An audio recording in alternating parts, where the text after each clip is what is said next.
Okay, let's see where we go. We got 7:02 here. We better get rolling, huh? I'll go ahead and kick us off then. Welcome everybody to What's New in Camtasia 9. And this is a special presentation that Michelle Shane, who is the lovely and talented partner of mine, in Learn Camtasia. My name is Lon Naylor, so welcome everybody. I think we probably have a bunch of new folks, and certainly all of our members and our crew have probably showed up today. And let me just kind of hit what we're going to cover tonight. First and foremost, you should have a handout that's available. It's a PDF handout. In the little handouts part, we're going to talk about the top new features in Camtasia Studio 9. We're only going to talk about the Windows version of that. TechSmith also updated Camtasia for Mac, but we basically only use and support the Windows version. So if you have questions, that's going to be a consideration. And we're also going to talk about what we as Camtasia 8 users really need to know regarding this new version, because we're all kind of video producers here. We all use Camtasia, and so there's going to be some things that we have to know and cover. Top among those will be some tips for upgrading from version 8 to version 9, and we're going to try to leave plenty of time at the end for questions and answers. If you do have questions, go ahead and pop them in the question box, and we'll try to get to as many of those as we possibly can at the end. As you might imagine, this is a rather in-depth, potentially very in-depth, mind-numbing kind of thing, but we're going to try to hit the top things, the top features, and then provide additional resources to you, like this PDF. When you open it up, you'll notice I have links to all different kinds of information on different aspects we're going to talk about from TechSmith. I've been in the beta program for Camtasia 9 for 10 months, and I've taken some extensive notes on the little gimmies and the little gotchas. I put a bunch of those notes in there too. And over the next few weeks and coming months, of course, Michelle and I are going to dive deeply into it. But this is kind of your first shot at it, so to speak. So first and foremost, one of the biggest features of the new version is that it is now what's called 64-bit. And this is completely under the covers. You don't really have to know what that is or worry about it, other than to say that what it means for us as Camtasia users is more power, more reliability, more stability. If you've ever had Camtasia crash, I will let you know that that was a rather common occurrence for me, especially when I'm editing an hour-long webinar, and I have not had it crash at all, which is just kind of a big thing. What it technically means is that the software can now access all of the additional memory that we can put into a computer. Currently, it only accesses 4 gigabytes. So if you have 4 gigabytes of memory in your computer, that's all you're ever going to be able to let Camtasia use to run and do its thing. At 64 bits, that number gets exponentially increased. So now if you have a computer with 16 gigs or 24 gigs of memory, Camtasia is going to use it, it's going to chew on it, and it's going to love it. So that's basically the bottom line as to what that means. Better performance, better reliability. I apologize, there's just a couple of questions specifically about 64-bit, which I'll just ask you real quick before you move on. Will it work in Windows 7? And someone works for an agency that says that all have 32-bit systems and wonders if it will be released in 33-bit. When I say Camtasia is now 64-bit, what I mean is that it has to be running on a 64-bit operating system. So if you have Windows 7, as long as you have the 64-bit version of it, you're awesome to go. If you have 32-bit Windows or XP or any of those unsupported operating systems, you cannot run Camtasia 9. And TechSmith has no plans that I know of to release a 32-bit version. That's kind of the scoop on that. All the modern versions of Windows should be 64-bit. So it should run on Windows 8, Windows 10. I'm running on Windows 7, 64-bit, so I can verify, again, that I have not had like any crashing problems as a result. So that's kind of good. Okay. Yeah, and in federal agencies or things like that where they're a little slow to get with technology, yeah, there's not much you can do in that particular case. It is 64-bit and you got to have it.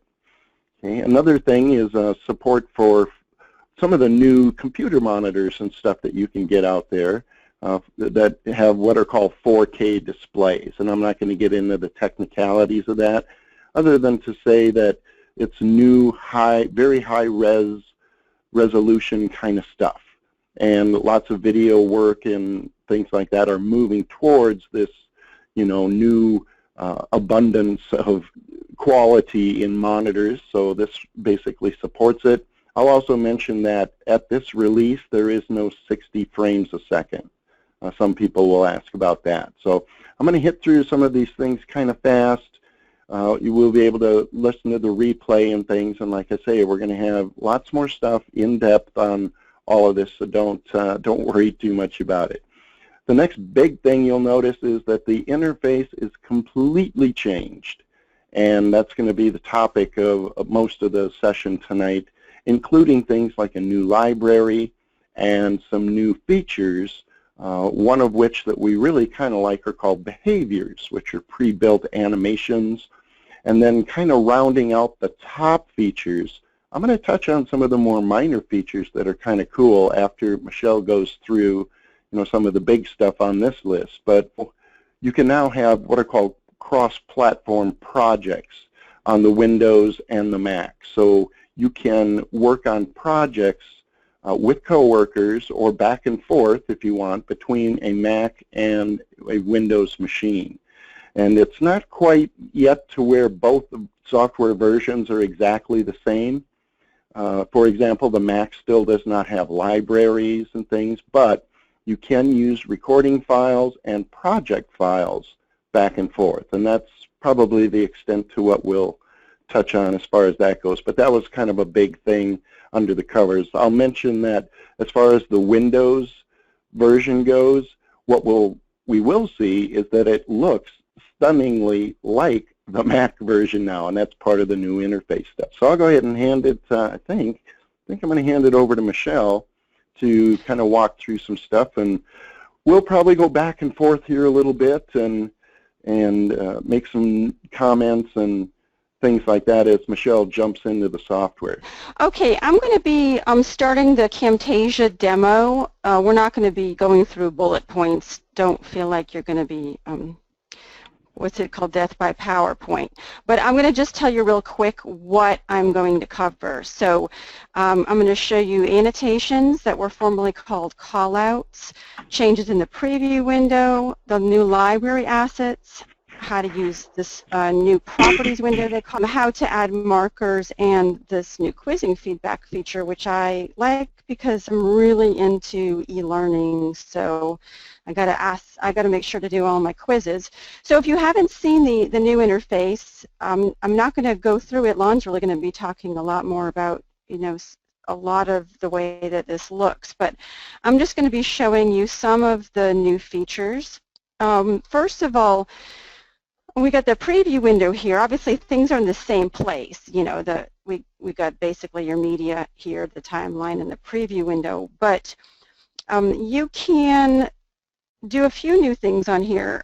Basically, because it's 64-bit, that what we have noticed is that when you go to preview, when you go to watch things, and mine is kind of moving, and you see animations coming in, it used to be where when you would watch things in the preview window, your animations were a little jerky, and often people would complain about, if they were doing a little talking head, that their voice and their mouth would sometimes not be in sync. Things would get a little out of sync, and even when you would pop the preview window out, which you could do in the last one too, But now you can pop it out, you can have it full screen, you know, move it to another monitor and watch your video, and it looks almost just like it was already produced. So I find that to be really helpful to see what you see is what you get now. And we used to have to tell people, oh, hey, you know, it's not going to look that, you know, if they were complaining about this, it's not going to look that way when it's produced, but now it will. It will. Let's see here. You can still make this a bigger area, but now Lon kind of tuned me into that the double-sided arrow to move things has kind of moved up. So for those of you who couldn't find it, it's now up here at the top, up here, if you want to change the size. I can't think of anything else in the preview window particularly that has changed, except for, you know, this looks a little different. It's in a different area. Your project settings as far as changing the color of the background and the canvas is now here. And this is where you're going to change all the different sizes, and notice you do have a lot more choices here with the iPad and the iPhone, and so that's something that's a little bit new there. All right, so now I want to move on and talk about the properties window. So you'll notice every time you move down here to someplace on the timeline and click on an object, it's different now. It used to be blue, and people might have a little bit of difficulty. Let me just get rid of the quiz view. Hold on. Okay, people would sometimes have a difficulty telling what things were active, which were the dark blues, and which were not active. And so now it's easier. It's got a solid yellow line around it. And when you do click on something, you know what I had hidden my properties window. That's why it wasn't popping up. You click on something, all the properties, which means all the things that you can do to manipulate it, is all going to show up over here on the right. So if I am on, well, let's just have me clicking on the car picture right here. If I am over here, everything that you can do with this car picture is listed right here, whether you want to make it bigger, smaller, opaque, transparent, rotate it, move it to another position. So these are all the different things you can do with it. Now, if you've got something if you're clicking here on something that's not only an object but also has text in it, you actually have the choice of two different property windows. One that covers the text properties. So this is where you're going to change your font size, alignment, color, and all that. And one that's going to cover the visual properties of this. So if I change the scale on it, well, you know what? There we go. It was already there. Makes that text window bigger or smaller. And same thing, you know, with the opacity and all. So you've got those, you know, those choices here. So it works for not just the objects, but also the audio. So if I'm clicking just a piece of audio here, just the audio window will come up and give you some information on what you can do, but you're not really getting all the audio choices in there. At first I thought, whatever happened to noise removal and all those other things? Well, they've actually left those particular items over here under audio effects, and they've added little pictures with them. Isn't that nice? And the way you apply those is basically then you just drag them and drop them onto whatever you want them to apply to. And the main differences there is, if you notice on the left, there's media annotations, you know, and things like that. Those used to be in Camtasia 8 the ribbon that we're all kind of familiar with, that had things like call-outs, cursor effects, visual properties. And the biggest difference there is that, well, they just kind of move that to the side, and so they're still available there. And then instead of visual properties where you changed everything before, like Michelle mentioned, all the properties for the stuff that you can manipulate are now in the one central place. And so you don't have to always go hunt and peck for your your properties. I think this is a good thing, and it's the way most more modern software works. It's the way a lot of video editing software works. So those are the kinds of, you know, major differences that you're going to see. All right, so with that said, I'm going to talk to you a little bit about the annotations, which used to be called callouts, if you remember. And they used to be located down here. Well, they've changed the name. It's now annotations. And you have a lot more than you used to and more different styles. So the legacy ones, which means the old ones, those are still here. And you can certainly change their colors and size and all, but in this case you're just going to drag it onto the window here. So maybe she wants to talk there, and you're going to be manipulating your text in a whole different way, because if you recall, Camtasia used to have this tiny little white window in this area, and you'd have to scroll up and down, and it was just a very frustrating little area to edit text. But now you do it right here on the canvas, and you can just type whatever you want. How are you? Okay, so now you just do all your manipulations right here. And because I've selected it, I can choose the font size, padding, and I think that might be new. I don't recall padding in the last Camtasia, so that could be interesting.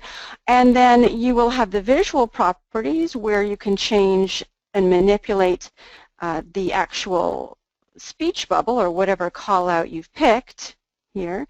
And then this one is where you can change at any time. You can just change the look of that particular call out. So you can play around in here. You've got a couple of extra options, but also in addition to these legacy callouts that they had, you have some different styles here. I can keep it on abstract, and you will see these types of callouts in a different kind of form. This is what you call the flat design, Lon. That's become a little bit more popular. So that looks a little different. I can still drag that on here. You've got some basic, and not just, I'm keeping the line here on those, but basic also refers to, you know, the arrows and the shapes and the squiggles and all that. So if you'll just be matching kind of call out that you want, and bold just means, you know, it's just a stronger color. And, you know, we've got our text thing here that's just going to be great because all you got to do is just manipulate it right here. So that's kind of nice. And then, as usual, we have our sketch motion callouts, and I don't know that they've added any types to that. I can't recall. And this is the same as well, the keystrokes. Yeah, so basically it looks a little bit different, but your choices are categorized a little differently. I don't think it's a huge learning curve for the things about the annotations. I'll go ahead and touch on one of the improvements for annotations, so I don't have to hit it later. It's in the notes and stuff. But the annotations now, like those that Michelle have on the screen, are now vector-based, which means that in Camtasia 8 they were literally just images, you know, regular picture images. And if you scale them up, they would pixelate. Well, a vector image will scale beautifully, and so your callouts are going to look much nicer if you decide to scale them up and make them big. So be aware that the annotations now are vector images. Boom. Yeah, look at this. Pretty. Okay, so I'm going to move on from annotations and talk to you about the new stuff in the library. Now, the library can be found, you know, if you click on media, it's right next to it now. So it has moved. And media there is your clip bin, I'm sorry. Oh, yeah. No, I should have said that. I feel like sometimes I'm talking to people that are used to working in Camtasia, because it seemed that 90 8% of the people who purchased through the Get Camtasia link were upgrades. But I know there's probably a lot of people that are brand new to Camtasia too, and maybe a little bit unclear about how this thing works. But this is mostly a what's new, webinar. So you'll get it once you start messing around with Camtasia a little bit. So here is the library, and everything's new in here. They have all new animated backgrounds, and Lon says they're not terrible. So I guess that's the best they can do for a compliment from you, that they're not terrible. So that actually means they're pretty good. You can really use them. The last ones they had, in my opinion, weren't that professional looking, and I personally like things that are something I could use in business videos, because that's most of the type that I use. So, and I could. Now, we all love icons. They, I guess, are jumping on the icon wave because they have, do they have icons? They have hundreds of icons, and they're nice and big. See, a lot of people have been selling videos like LaVideo and Video Maker and all that, and they just use icons heavily in those, and they see that people are buying all these tools and loving these icons. So I think they're great. I think you can make a lot of really terrific videos with just the stuff that is included inside the Camtasia library. So I love that. Let's see, I've put something in here myself. You don't have this layout clean magazine. This is just a PowerPoint layout that I imported into the library. So you can import all kinds of things if you're into PowerPoint and you like to well, no, I'm sorry, this is not a PowerPoint one. This is actually a Camtasia layout that I got over at the eLearning Brothers. So you can purchase now Camtasia things for the library that are complete layouts, and by what I mean that this already has everything laid out for you.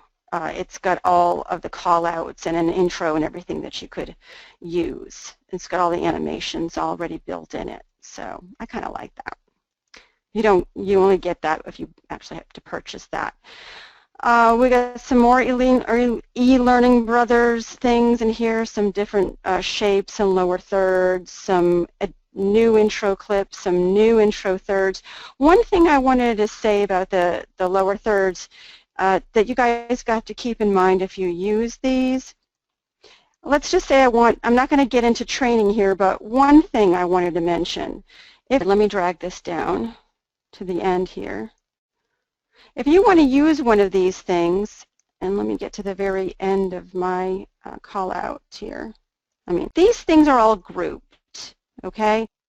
And you have to open the group or ungroup them if you want to manipulate them at all. So I'll just play this one for you. It just comes in. Okay, you know what, I think I might have messed that up when I brought it in, but the thing is, if you see a plus sign next to anything from the library, it means that it's grouped up together. And to move things around and put your own wording on it, just right-click and either ungroup, or you can also, oh, do they not have open group anymore? Maybe they don't. You're already open. Oh, I'm already opened. Oh, okay. That explains it. Yeah, and plus the asset, you just need to drag it up onto the canvas. You didn't do anything wrong. You're just off the canvas.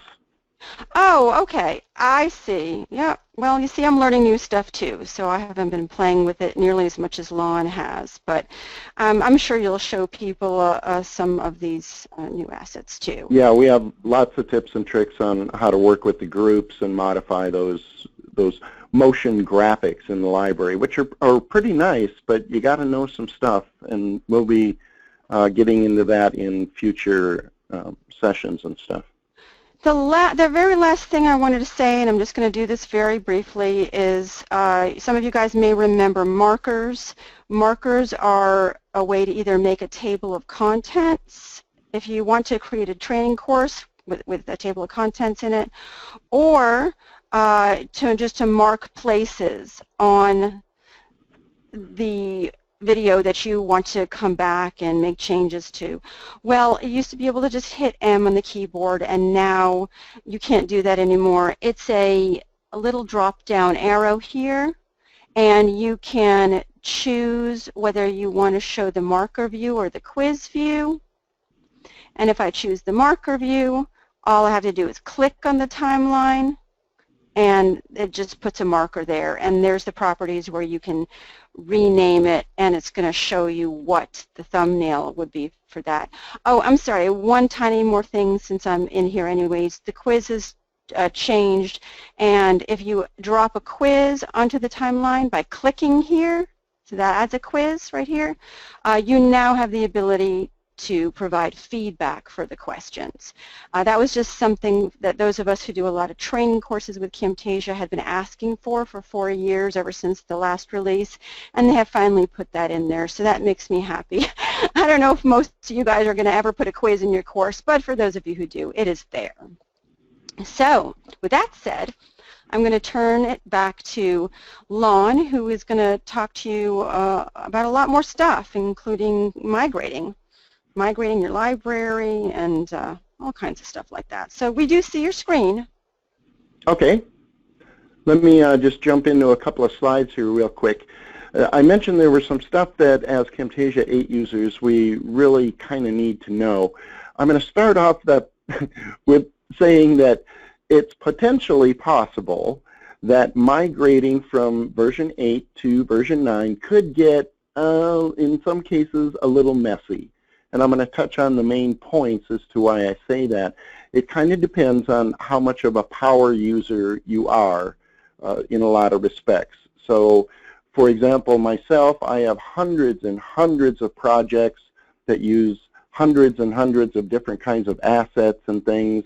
And so those are the types of things that I need to take into consideration. But the biggest issues that I'll touch on, and I'm just going to hit the highlights here, are that some things have changed, like Michelle kind of showed some of the stuff in the interface, and then some things are, well, gone. So those are the things that we're going to kind of focus on a little bit. And I will let you know that as with almost any new software version, a major release version, there are some bugs. There are some known bugs in the thing, and I'm not going to get into a bug list. But I'm going to point you to where you can kind of keep up on the conversation or enter your own feedback and things like that. TechSmith is a really good company in the sense that they are all over the feedback, and they are constantly made aware of any bugs that exist, and I think we've all seen that they do a pretty good job of getting releases out, especially after major releases. I remember when Camtasia 8 first came out, and it was a big upgrade from version 7, and they started putting out, the minor maintenance releases is kind of what they're called. So just be aware that there are some. I haven't found anything that really caused me any true heartburn yet, but that's yet to remains to be seen. Okay, so the things that have changed, and I'll just kind of make the point here that as far as the user interface goes, that's probably one of the biggest changes that are going to affect us as Camtasia producers. And when I say that, I mean essentially it's a learning curve. Make no mistake that there are things that are different, and the workflow that some of us are so very used to, of course, is now a little bit different. I'll argue that overall I find it to be a better layout and a better interface. There's some things about it that I don't like, but again, that's where feedback comes in, and they're working on things. The text editing is a big issue, is a big thing. One of the questions that keeps popping up in the forum that I'm monitoring constantly is people just right out of the gate don't know where to edit the text. So, for example, once you know that all the text editing gets done right on the canvas instead of in that little text window that used to be in Camtasia 8, then you'll be beyond that learning curve. But it's actually kind of held a couple people up because they didn't know where to edit text, and that's a problem, right? And then again, the properties panel. Once you get used to the fact that almost all your properties are going to be in one spot, then it just makes things more intuitive and whatnot. There also now is what they call full on-canvas editing, meaning that, again, not just text, but almost any editing that you can do, can happen right on the canvas.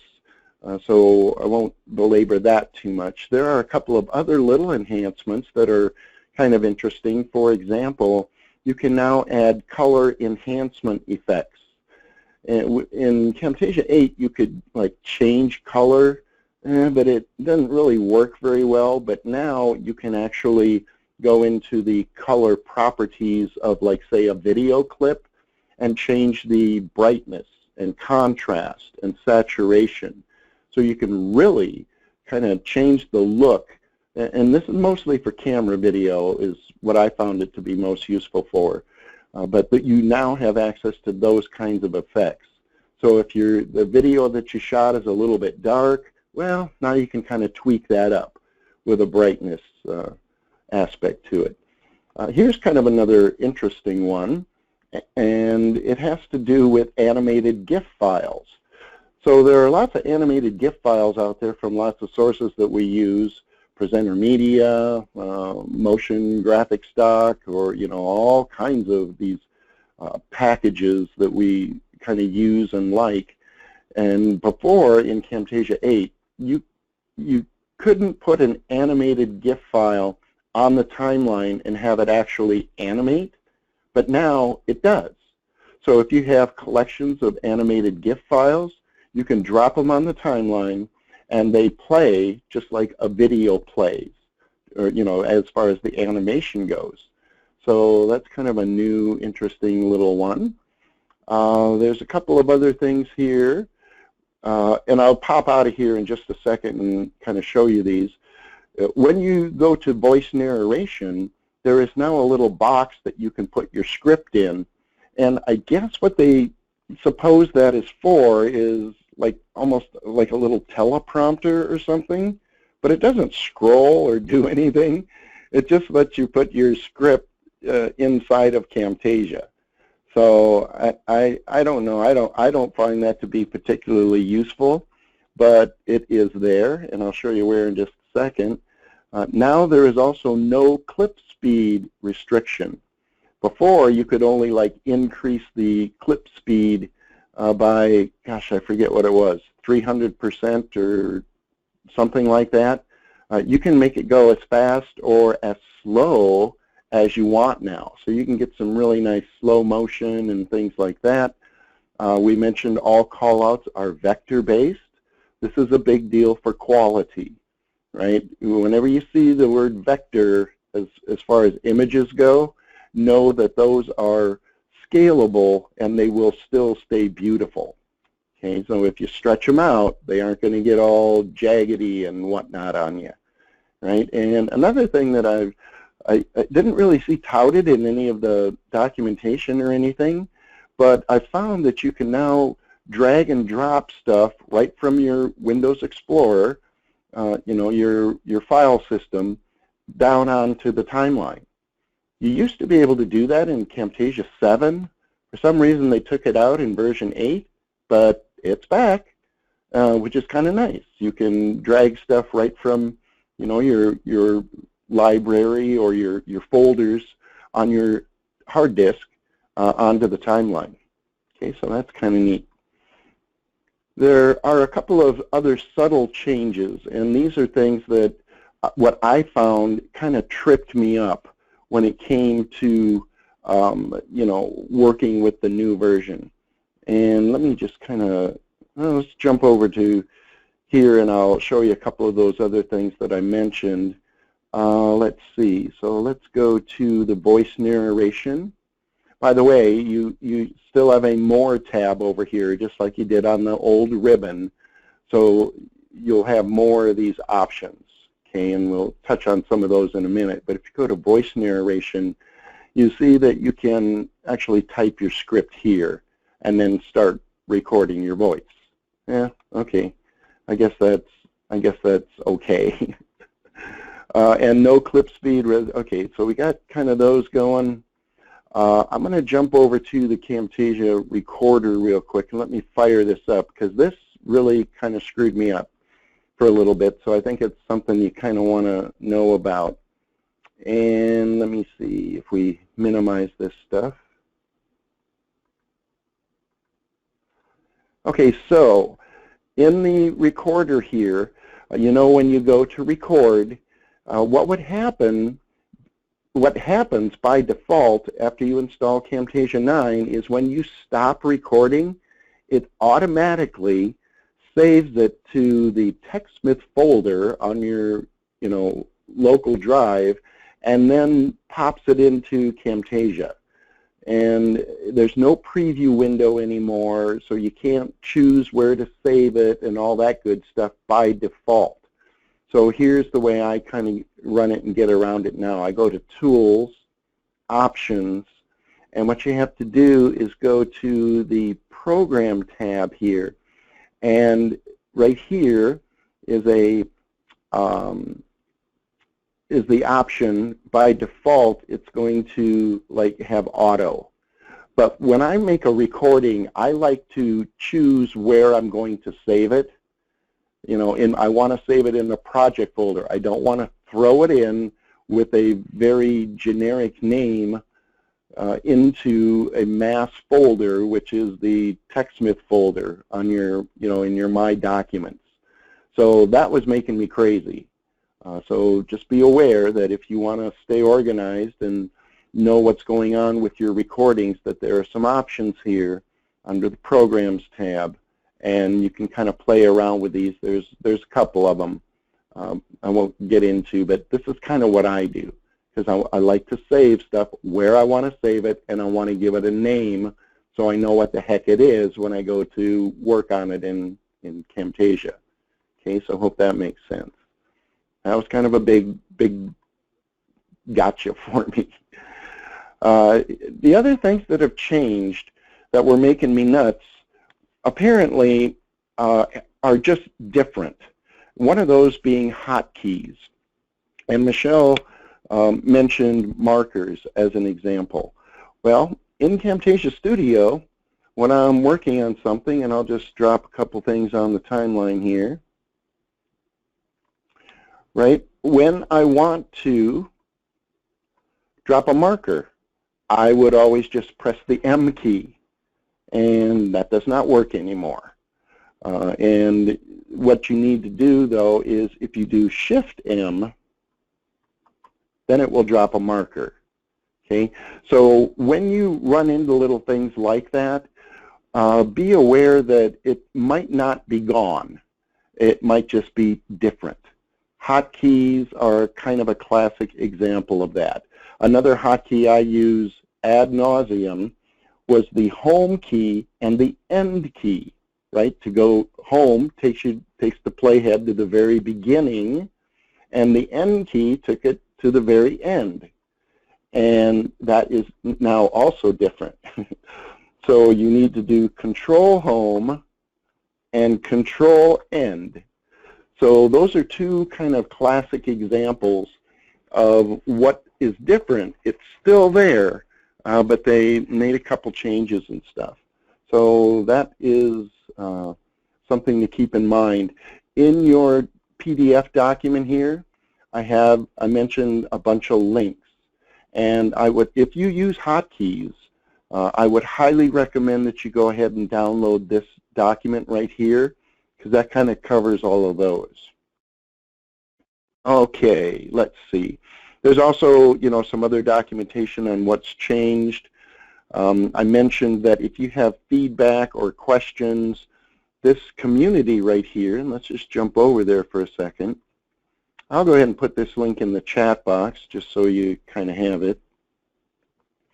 But this is where a lot of the latest conversation is happening.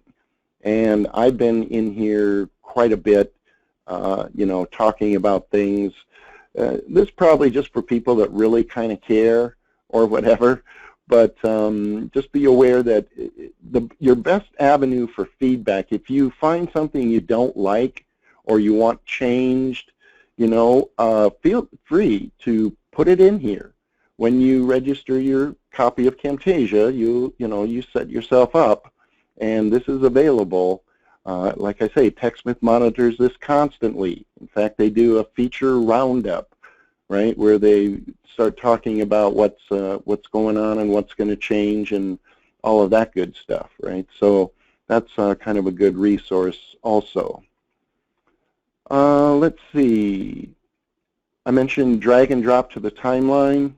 I don't know, what do I have open here? Maybe we can, yeah, I don't know if I have any directories here. Oh, here's an image. Let's see if how this works. So here I have a PNG image.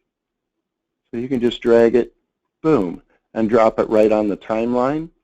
I think it actually gets a little better than that. Let's try this for a second. So let me drag it to a specific track. Okay, that's kind of handy and useful, because sometimes I want to put something where I want to put it, and in Camtasia 8 that's kind of tough. You know, if you pull it into the clip bin and then say add the timeline, it's going to put it on the top, and you know, if I have multiple layers and stuff, sometimes I want to put something where I want to put it. So that little drag and drop dealie is kind of nice. Okay, let's see what else do we have here. Hotkeys, we talked about markers. One thing I'm not too wild about as far as the markers goes is you'll notice that as I'm kind of hovering my mouse around here, you get this blue dot, blue plus sign, and that's basically how you add a marker. When you start getting a lot of assets on the timeline, you're going to find that, you know, sometimes I want to grab this, but sometimes I end up dropping a marker. So that's just something to be aware of. You'll probably stab a few mistaken markers around. But the other thing that I don't really like is that when you add a marker in Camtasia 8, you could just start typing and it would show up here, the text would show up on the timeline. Now you have to edit it in the properties window up here. So that's a suggestion that, you know, we have in and lots of people are talking about, but just be aware if you're trying to double click here, that ain't going to work. That ain't happening. So a couple things there. Let's see. We talked a little bit about some of the new audio editing options, and now I'm going to just kind of touch on the biggest issues of what has been removed, and this is a big one for me, and it might be for a lot of people. In my libraries, I have lots of assets from Video Hive, from motion graphic stock, from videos that are what are called overlays and things. And basically what those are video files that have transparency to them. If you understand what I mean and use those, then you will probably lament the fact, as I do, that QuickTime MOV with Alpha Channel, which is what those transparent videos are, does not work, flat out. Cannot even import them. So if you have lots of assets like that, like the animated icons that are in MOV format, those will not work anymore. That's the bad news. The good news is you can now use animated GIF files with transparency, but the quality is nowhere near what that is.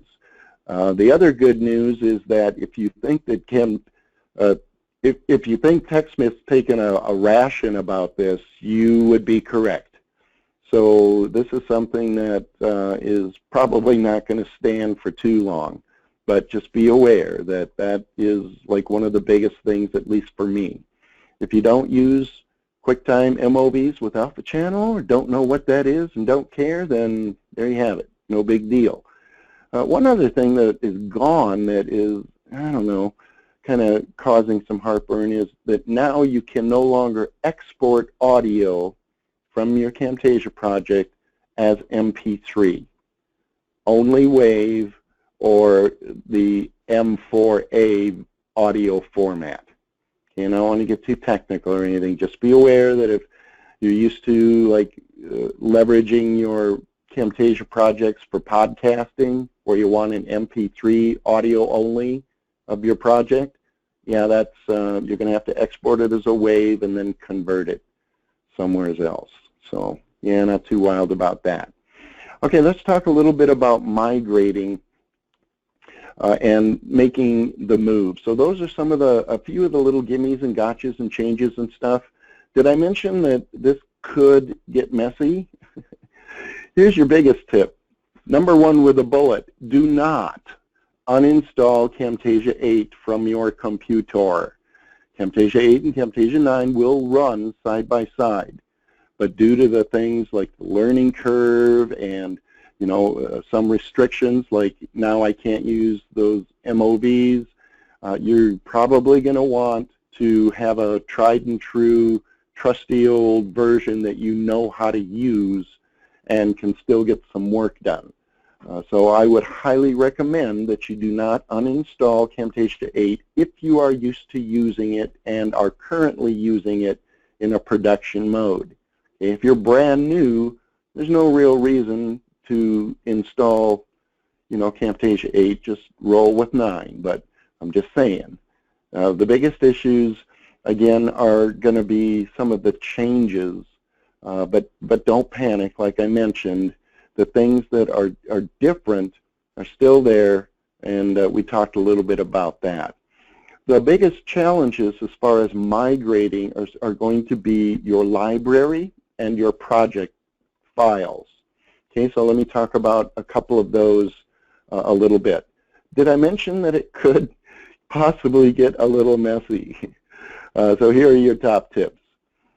The way I'm migrating my library is to open up Camtasia 8 and make sure that you don't have a project open, right, and there's nothing in your clip bin.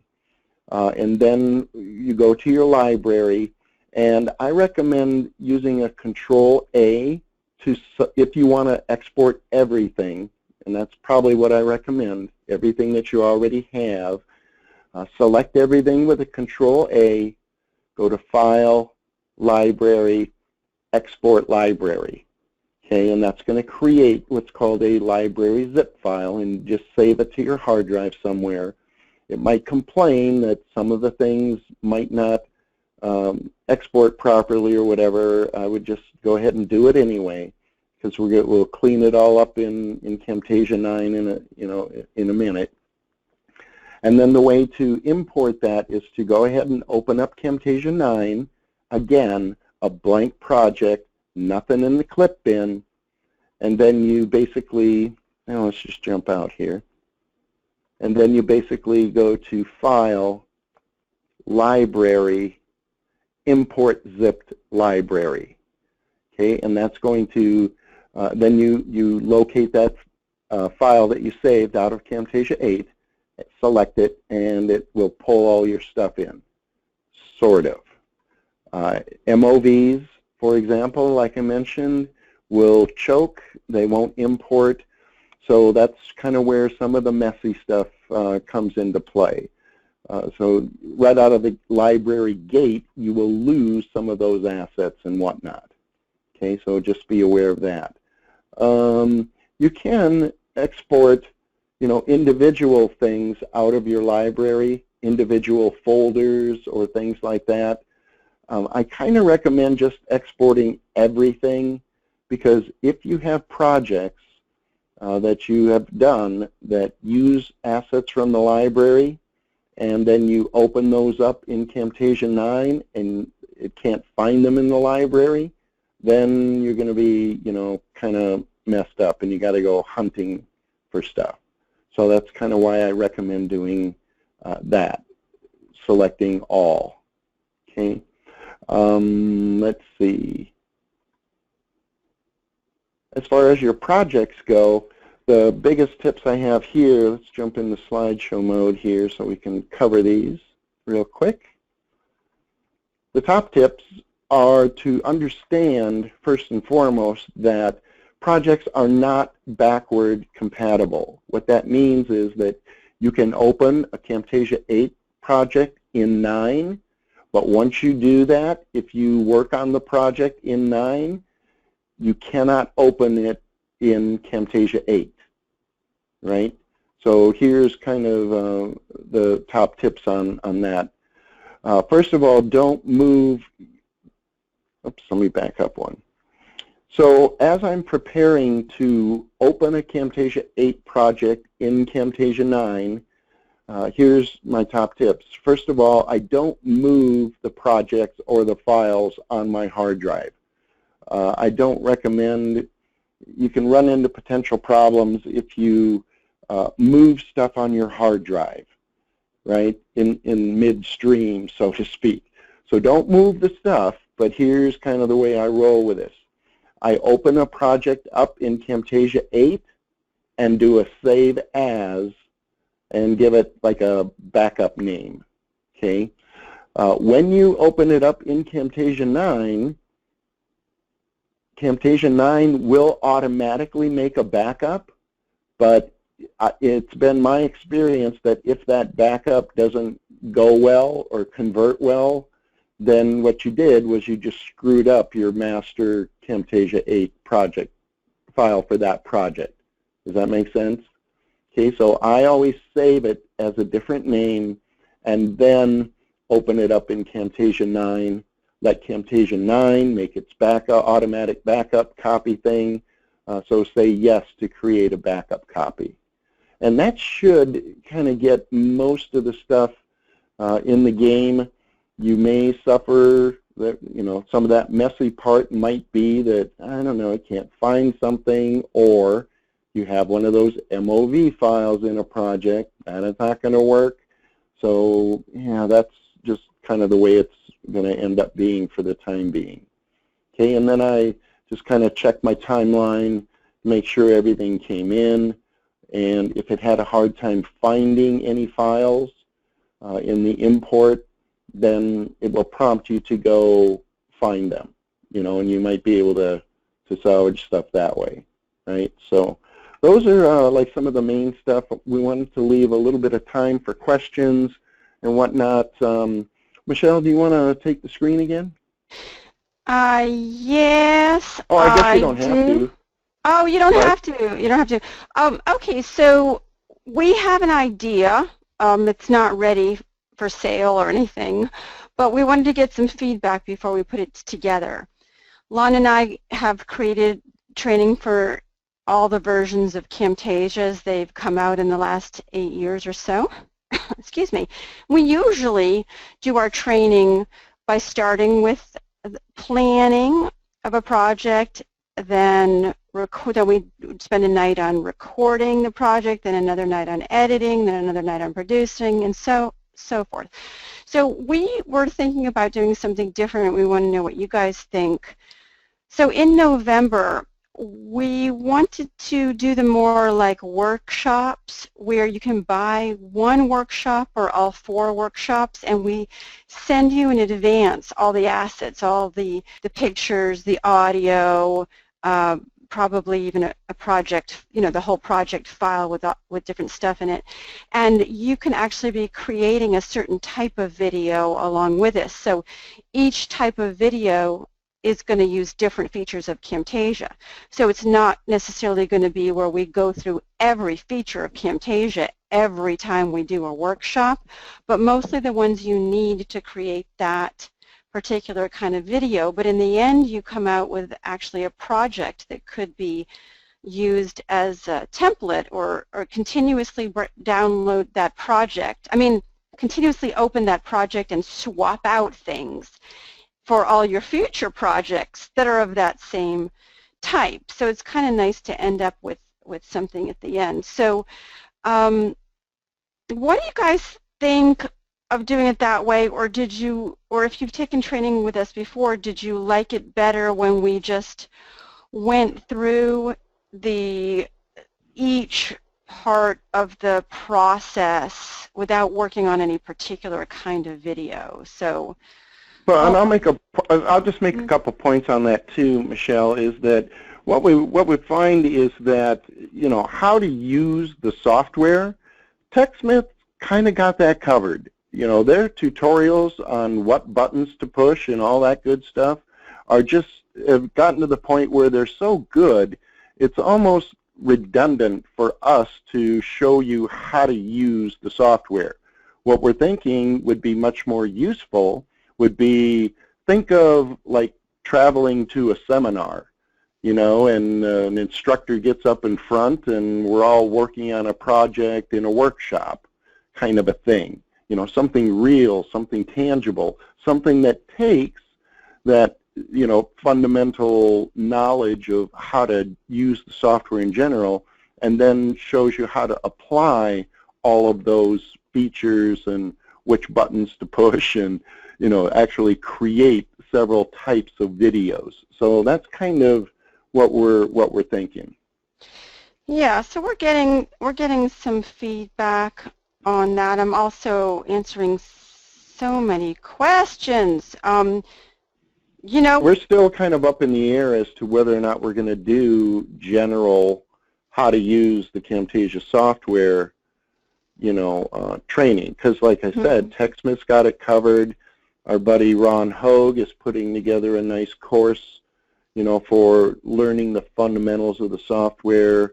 We'll certainly do some training and stuff on it, but whether or not that'll be a full-blown course, we're just a little up in the air on at this point. But I think the workshops are a great idea. Yeah, you know, Dan mentioned a good point, though. Some learners don't handle the multitasking thing, you know, where they're listening and also trying to do at the same time, and how would we handle all the potential problems that might occur? You know, that is something to think about, because when I teach live, I'm able to walk around and see people's screens, but then the other people have to wait. But what was good kind of is that Lon and I work as a team, so as one person is teaching, the other one is handling all the questions coming in about it. So, and then I guess if some people couldn't do it, felt like they got behind, we would have a break in the middle. Like, we would make this a longer session, like maybe 2 hours, and then there would be a break to catch up people in the middle. So, you know, it's something to think about. But yeah, and we're just, like I say, kind of spitballing this at the moment, but I think there's ways to do it, and certainly some folks will struggle more than others with such a thing, but so it's probably not for everybody. I'll just flat out say that. You know, if you don't want to put in the time and effort to follow along and try, you know, we're not going to do it for you kind of thing. We're going to show you how to do it. We're going to give you everything you need to do it.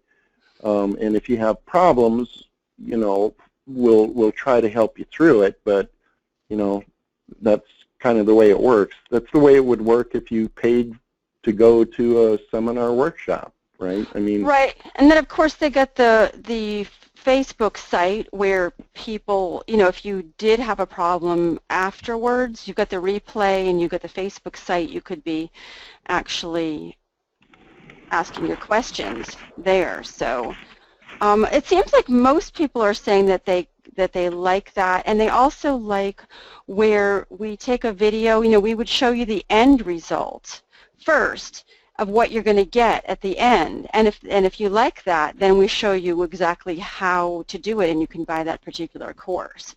So you get a lot of, you know what you're going to be creating, and you get a lot of those tips and best practices that way. All right, well, we've got a lot of feedback. I'm going to have to read all this stuff. when we finish, because there's so many suggestions people are giving us on how we could do the workshops and how it would look better, you know, suggesting dual monitors and all that. So this is all really good stuff. I want to thank you guys for contributing to this. We have to do this more often before we create a class. Just ask everybody, well, how would you want it to go? And then we'll have the perfect class. There were a few questions, you know, earlier that we didn't get to for one reason or another, because either I didn't know the answer. I mean, if you got some picked out, hit me with them. Just a couple. Well, you answered the backwards compatible one. There was one person who asked if the audio feature, if you felt like the audio editing or noise or whatever was the same, better, worse than the last version of Camtasia. Did you have any thoughts on that? It's pretty much the same. So the audio, I don't have any audio on my timeline right now, but the audio effects, these are pretty much the same. How you silence audio and how you add an audio point, those are two things that, again, they used to be in your audio tab, okay? They're not on the audio effects tab anymore. You apply them directly on the timeline. So it's an example of one of those things that's still there, just different. And I'll have some tutorials on working with audio and stuff coming out. But yeah, it doesn't really give you any more options or in-depth audio processing power. The current suggestion that I have is to just allow Camtasia to accept what are called plugins from audio processing programs that would do all kinds of neat and awesome things. But oh, well, you're getting over my head. There's a question from Gord about alpha channels, and he said, how about go back to CS8 to add alpha channel clips, then render and reopen in Camtasia 9. A pain, but will that work? Yeah, that's a good point. You could absolutely do that, and in fact, that's the way I'm doing it. So if alpha channel videos aren't supported in Camtasia 9, but by the way, they still do work in Camtasia 8. I forgot to mention that little point.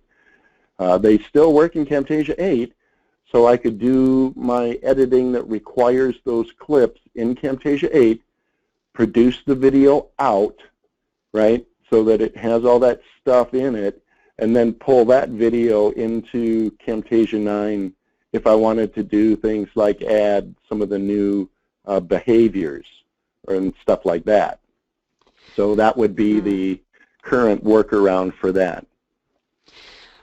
For a couple of you that said, oh, I came late, could you please go over this or please go over that? No worries, we have a recording, and you'll get that recording because you signed up, and you'll get that tomorrow. So you can watch. We went over everything. I don't think we left out anything. I know that there's more questions. I hate to keep people too long past the top of the hour. All I was going to say is I like it. I love it. I love that the price has gone down $100. That's a really good reason. $100 for the new version, and it's gone down $50 for the upgrade. So unfortunately for Mac users, it's gone up. So sorry guys if there are Mac users up there. The key works for both Mac and Windows. You get one key. If you got both operating systems, it'll work for both of those. So all right, anything else you need to add, Lon? No, I don't think so. Like I say, check out the PDF file, and let me see here. I'll just pop that link in the chat box. Also, I have it on. I'll send it out with the replay too. How's that? Yeah. So you should have the PDF file under handouts. Look under the handouts. Yeah, I'll put that in the chat box if you want to just download it directly. So be sure and grab that in the next 60 seconds. Yeah. And, okay, I think that's it. I don't think I can. There's a lot of more questions coming in, but wow. Some of them you can ask TechSmith directly. Some of them are very technical questions about your problems with installation. I think I can't. I think we can't really troubleshoot that kind of stuff. You are welcome. For those of you who are saying thank you for an informative session and things like that, you're welcome. It's our pleasure. We love this kind of stuff. We live to serve you. Okay, I'll talk to you guys later. Take care. Bye. Thanks, everybody.